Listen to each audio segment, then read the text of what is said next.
vamos a hablar de la pobreza inducida como preparación para el gobierno del anticristo. Los agentes del nuevo orden mundial consideran a los seres humanos ganado, por eso inducen la pobreza en preparación para el gobierno del anticristo. Hablemos primero de la buena gestión del ganado. La realidad de poder político es muy sencilla. Los malos granjeros poseen cosechas y ganado. Los buenos granjeros poseen seres humanos. Esta frase viene del libro de Stéphane Molyneux. Así es como el príncipe de este mundo considera al ser humano. El Salmo 2.2 dice que los reyes y príncipes consultan unidos para arrebatar la tierra a su legítimo dueño, Jesucristo, por quien y para quien todo fue hecho. En el Salmo 24.1 dice que de Jehová es la tierra y su plenitud, el mundo y los que en él habitan. Cuando la iglesia sea arrebatada y se desaten los juicios, Satanás tendrá un margen mínimo para imponer su sistema. Eso explica la prisa creciente con la que está construyendo sus estructuras de control. Su estrategia es simple. Quiere reducir la población y forzar a los que queden a la adoración que solo conseguirá tras implantar la marca de la bestia profetizada en Apocalipsis 13. Estas consideraciones nos permiten entender esa mentalidad de gestión de ganado. Los seres humanos somos incómodos y peligrosos para Satanás, puesto que tenemos libre albedrío, pensamos y podemos creer en Cristo. Cada persona que pasa al reino de Dios es alguien que escapa a su control, es restaurada y pasa a ser un vocero del mensaje de salvación para otros. El adversario también sabe que Cristo volverá pronto a su tierra, acompañado de sus ángeles y de su esposa, y terminará con las aspiraciones del enemigo. Ten esta base en mente para acompañar en detalle lo que sigue y comprobar cómo usa Satanás la pobreza para sojuzgar a la humanidad, obligándola a que le adore. Vamos a ver qué es la pobreza inducida. Isaías 14:14 refleja la arrogancia de Satanás queriendo ocupar el lugar del Altísimo. Apocalipsis 13, de 15 a 17, muestra cómo ese deseo culmina en un sistema global donde nadie podrá comprar ni vender sin someterse a la marca de la bestia. Pero ese escenario no surge de repente. Antes de imponer la obediencia total, el sistema necesita quebrantar la resistencia humana y una manera de lograrlo es sumergiendo a las personas en la pobreza hasta el punto de agotar su espíritu, su autoestima y su capacidad de decisión. Vamos a analizar ahora el proceso, crear pobreza para provocar dependencia.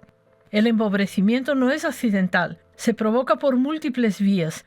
Destrucción deliberada de pequeñas empresas, automatización que desplaza la fuerza laboral, ataques a la agricultura, ganadería y transporte, reducción de la oferta alimentaria, inflación que estrangula a los más vulnerables, etc. Cuando alguien lucha durante años para sobrevivir sin lograrlo, su estado psicológico se debilita y su autoestima queda devastada. El trauma, desgaste tras desgaste, destruye la esperanza y una persona emocionalmente abatida es más fácil de dominar. De hecho, muchas veces ella misma se quita la vida. Daniel 7:7 dice que la cuarta bestia que vio era espantosa y terrible y en gran manera fuerte, la cual tenía unos dientes grandes de hierro, devoraba y desmenuzaba, y las sobras hollaba con sus pies. Esa bestia devasta todo, lo físico, lo psicológico y lo espiritual. Hablemos ahora de la siguiente fase, que es la dependencia para vivir. Una vez empobrecida la sociedad, llega la solución, la renta básica universal y la moneda digital programable. Ambas herramientas permiten al Estado decidir quién recibe el dinero, cuánto puede usar, en qué puede gastarlo y qué conductas son obligatorias para mantenerlo.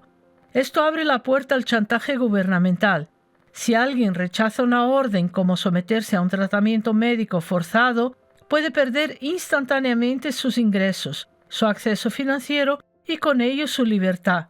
China ya utiliza ese patrón. Su sistema de crédito social castiga al individuo que desobedece y sus familiares y amigos si se relacionan con él. El resultado es el aislamiento, la humillación y desesperación. Muchos ciudadanos chinos viven en la indigencia a causa de ese sistema de crédito social.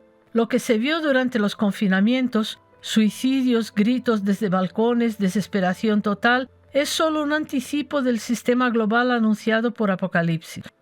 Veamos ahora la ONU y el uso de la pobreza como herramienta de control. Antes, pobre significaba simplemente a alguien sin recursos. Hoy, gracias al lenguaje introducido por la ONU y su agenda, la pobreza se ha fragmentado y eso no es inocente. A seguir veremos cómo fragmentar la pobreza permite clasificar a la población, medirla, justificar intervenciones y aplicar normas cada vez más intrusivas bajo la excusa de la gobernanza sostenible. La ONU está imponiendo su Agenda 2030 con 17 ODS. La primera, según ellos, es acabar con la pobreza, aunque sus acciones realmente son contrarias, ya que destruyen empleos, elevan precios, reducen producción alimentaria, promueven conflictos costosos y retrasan cualquier acción real que mejore la vida de los más vulnerables. ¿Son esas medidas propias de alguien que quiere terminar con la pobreza? Es evidente que no. El objetivo de la ONU, por lo tanto, no es erradicar la pobreza, sino administrarla y usarla. En su lógica, lo que no produce beneficios es ganado inútil, y lo que es inútil se elimina. ¿Cómo pretenden entonces acabar con la pobreza? Matando a los pobres. ¿Entiendes el pensamiento del nuevo orden mundial en cuanto a la pobreza y los pobres? Volvamos a la fragmentación del concepto de pobreza.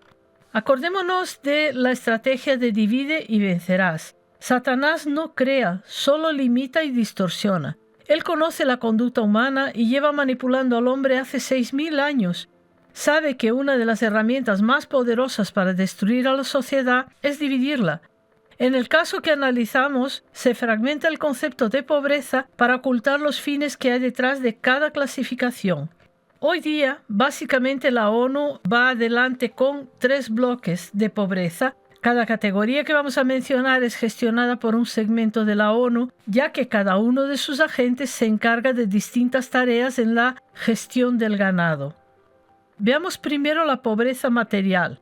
La pobreza catalogada como material reorienta la economía hacia la dependencia sistémica y la gestión centralizada de recursos. En esa categoría se habla de pobreza económica, energética, hídrica, alimentaria, habitacional, de movilidad y ambiental. En ella se clasifican a las personas carentes de ingresos suficientes para cubrir necesidades básicas en esas áreas. La pobreza económica clásica es gestionada por el Banco Mundial y el FMI como base del discurso de inclusión financiera y es usada para justificar las CBDC y la digitalización de ayudas. La pobreza energética es usada para justificar la transición energética forzada y las subvenciones selectivas de energía verde a las empresas que colaboran con la Agenda 2030. La pobreza hídrica es utilizada por la OMS, la UNESCO y el Banco Mundial para justificar la expansión de gobernanza ambiental e hídrica global, privatizando los recursos acuíferos bajo gestión sostenible. En otras palabras, robando el agua, que es un bien común, para que las empresas como Nestlé o las de Bill Gates la puedan vender al precio que quieran y a quien determinen ellos que tiene derecho a comprarla. Acordaos del crédito social y que durante la gran tribulación una de las fuentes de sufrimiento será la escasez del agua potable. Eso lo podemos leer en Apocalipsis 7:16. La pobreza alimentaria o nutricional se refiere a personas que no tienen medios o acceso a alimentos saludables. África ha sido el gran laboratorio para testar este sistema. Esa pobreza es usada por la FAO y la OMS para justificar políticas de trazabilidad alimentaria y sustitución proteica, como por ejemplo empujando a la gente a ingerir insectos o productos sintéticos, donde coincidentemente volvemos a encontrar a Bill Gates, el mayor financiador de la OMS. Le llaman pobreza habitacional a la carencia de vivienda adecuada o asequible. En este momento se está fomentando ese problema en todo Occidente. Eso se gestiona desde la ONU Habitat, que tiene como finalidad reforzar proyectos de ciudades inteligentes y vivienda vertical controlada, es decir, enjaular a la gente en megaguetos con extrema vigilancia. La pobreza de movilidad tiene el mismo gestor y propósito que la habitacional. La pobreza ambiental es gestionada por el PNUMA y el IPCC, 2 segmentos de la ONU. Su propósito es legitimar medidas de control ambiental y reasentamiento de poblaciones. Por eso es tan común encontrar zonas clasificadas como de protección natural en pueblos y ciudades. La idea es hacinar a la gente en grandes ciudades para facilitar la gestión del ganado. En esencia, esa pobreza material es un instrumento para ir acorralando a las personas como los peces que se amontonan en un río que se está secando, matando por el camino a los que no puedan soportar, o, en lenguaje del nuevo orden mundial, eliminando a los que no sean resilientes. Hablemos ahora de la pobreza social. En esa clasificación encontramos la llamada pobreza educativa o cognitiva, la sanitaria, la social o relacional, la cultural, la pobreza de tiempo, la pobreza política o participativa y la emocional. Pongamos el foco en cada una de ellas. La pobreza educativa o cognitiva se define como la falta de competencias básicas o de pensamiento crítico adaptado al nuevo mercado laboral. Eso es utilizado por la UNESCO y la OCDE para reconfigurar currículos hacia competencias digitales y control ideológico bajo alfabetización mediática. Por si no lo sabes, la UNESCO está controlada por los jesuitas que monopolizan la programación educacional de la humanidad, ya sea de pobres o de ricos. La pobreza sanitaria es, según la ONU, la falta de acceso a servicios de salud o a información sanitaria fiable. Eso es controlado por la OMS y el Banco Mundial. Su meta es la imposición de sistemas globales de salud digital y pasaportes sanitarios. La OMS y el Banco Mundial también administran la pobreza social o relacional, que se supone que es la falta de apoyo o aislamiento social. Ese relato se usa para forzar programas de vigilancia social y salud mental pública digitalizada. Actualmente se habla mucho sobre el incremento de suicidios, llamando la atención para la salud mental por los medios de manipulación de masas. La UNESCO controla aspectos relacionados con lo que se cataloga como pobreza cultural. Con ello, difunden un relato de integración y diversidad cultural, que refuerza la narrativa globalista de medidas que reducen las identidades nacionales y el patriotismo. La identidad de los países es una preocupación importante para la ONU, ya que un pueblo que ama su cultura y tradiciones se une para defenderlas, y eso puede representar una fuerte disidencia al control que impone la ONU. Al haber destruido tantos trabajos e incrementado tanto la inflación e impuestos, los adultos de una familia tienen que trabajar muchas veces en más de un empleo. A eso debemos añadir que con el fomento del conflicto entre hombres y mujeres, los hogares se han disuelto. Por ello se ha incrementado el número de familias llamadas monoparentales. Eso da respaldo al discurso de la ONU Mujeres y la OIT sobre la supuesta pobreza de tiempo, que se define por la falta de tiempo libre por exceso de carga laboral o doméstica. Esa pobreza inducida se usa para justificar políticas de redistribución laboral y automatización digital, es decir, la implantación de la IA y la robotización. La ONU y la OCDE utilizan el discurso de pobreza política o participativa, definida como la falta de influencia o acceso a procesos de tomas de decisiones, para impulsar lo que llaman democracia digital, es decir, más control y censura bajo el pretexto de participación ciudadana segura. ¿Segura para quién? En la última pobreza de este bloque social está la pobreza emocional. Esta es una nueva categoría emergente controlada por la OMS por medio de la psicología social contemporánea. Se refiere al sentimiento de desconexión humana y emocional en sociedades digitalizadas. Se utiliza para justificar la normalización de la intervención estatal en la esfera psicológica y emocional mediante programas digitales, es decir, adoctrinamiento de relatos oficiales usando la soledad de las personas en un mundo demasiado digitalizado. Ahora veamos el tercer bloque. La pobreza funcional es una categoría en donde la ONU trata de imponer una narrativa que transforma la noción de autonomía social en dependencia institucional. Es decir, el Estado, la plataforma o el experto sustituyen el tejido humano natural, que son la familia, la comunidad, los amigos, la religión, etc. Eso crea ciudadanos homogéneos, gestionables y medibles eliminando marcos morales o culturales propios. Acordémonos que las sectas destructivas también buscan aislar a las personas de sus familiares y amigos.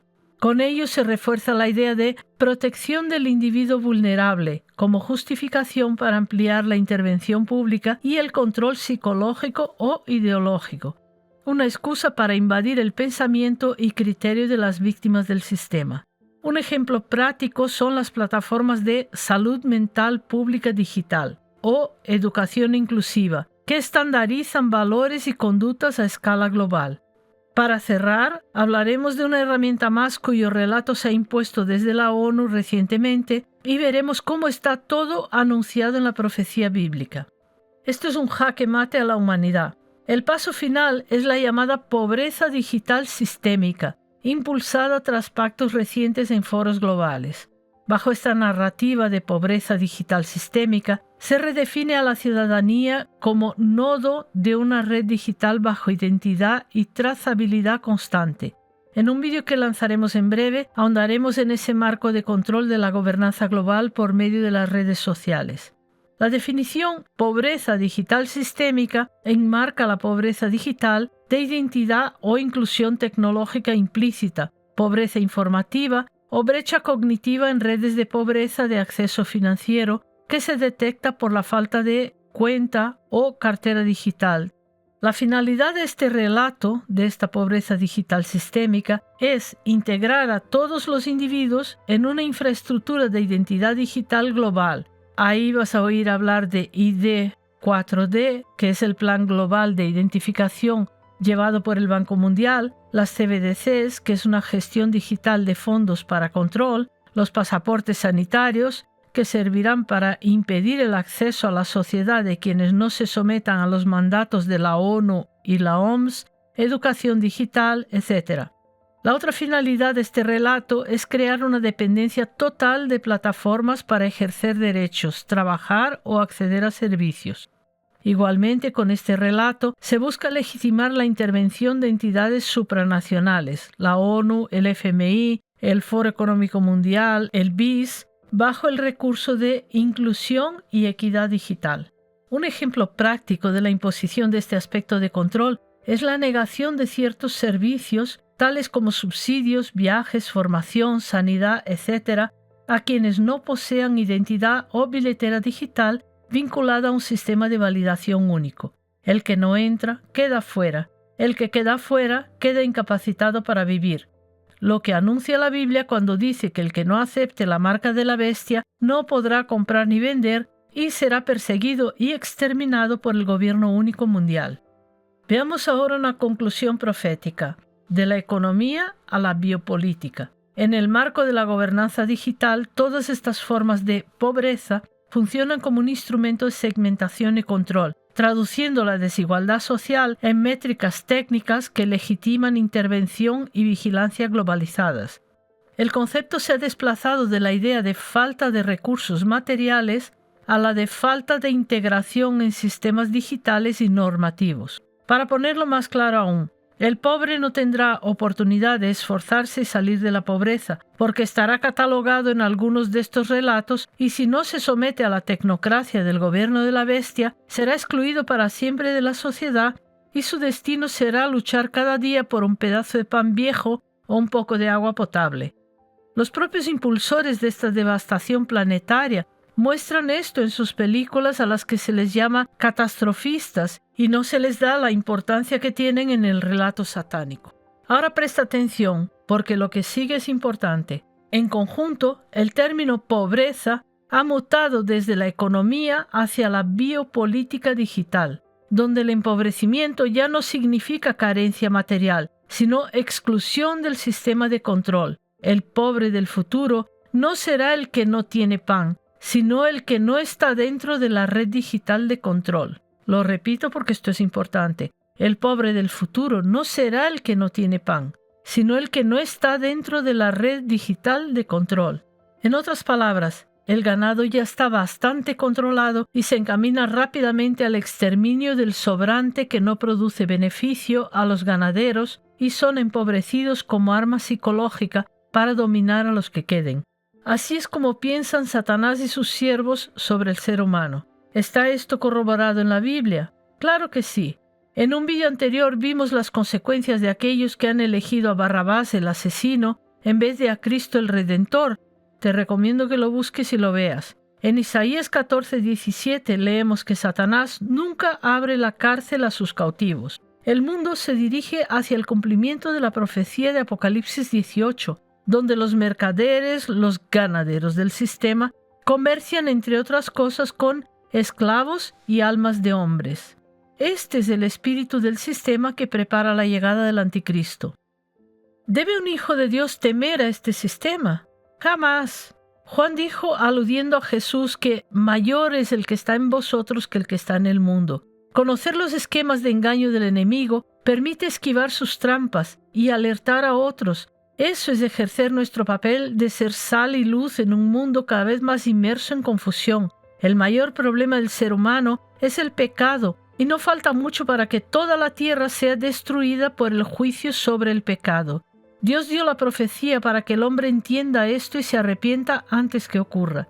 El que cree y estudia la profecía sabe en qué punto del calendario divino está, y eso fortalece la fe, aviva la esperanza y llena de alegría, porque el Hijo de Dios sabe que el momento de ser llamado a casa se acerca rápidamente. Por lo tanto, no hay nada que temer para el que está en Cristo, porque ha depositado en él su fe. Todo está pasando conforme a lo que el Señor dijo que pasaría. Usemos este conocimiento para dar respuestas a la gente a la hora de predicarles el Evangelio y animémonos unos a otros. Y ahora vamos a cerrar todo esto con una reflexión sobre el incomprensible amor de Dios. Ante todas estas evidencias de la cruel frialdad con la que el enemigo del hombre planifica y desarrolla sus ideas de dominio, vemos en el lado opuesto algo asombroso. Es incomprensible el amor de Dios por el ser humano. No merecíamos nada porque habíamos pecado contra Él, pero Él tuvo misericordia y envió a su Hijo unigénito, que entregó su vida en la cruz para recibir sobre sí la ira que estaba sobre nosotros y con ello darnos vida eterna.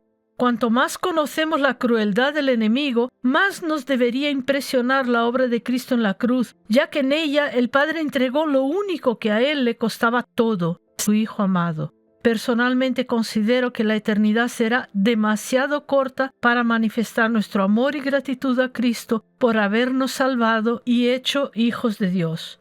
Conocer a Cristo es el mayor tesoro que podemos adquirir, y el precio para nosotros es deponer nuestro mediocre orgullo. Jesús es el único digno de todo honor, alabanza y adoración.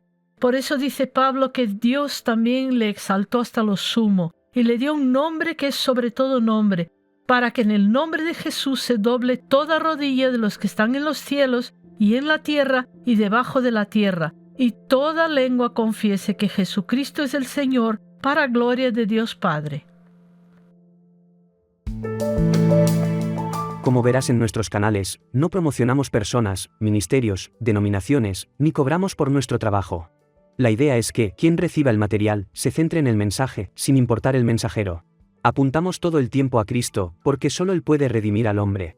Conectamos la profecía bíblica con los acontecimientos que nos rodean, a fin de poner en evidencia que solo Dios conoce el fin desde el principio y para mostrar con vivencias diarias, que la Biblia es la verdad. Eso ayuda a muchos a fortalecer la fe y tener una perspectiva más real del mundo que les rodea. Trabajemos en equipo como cuerpo de Cristo. Nosotros producimos el material y tú lo compartes entre tus contactos. Así, juntos, haremos llegar el mensaje a más personas. Suscríbete a nuestros medios.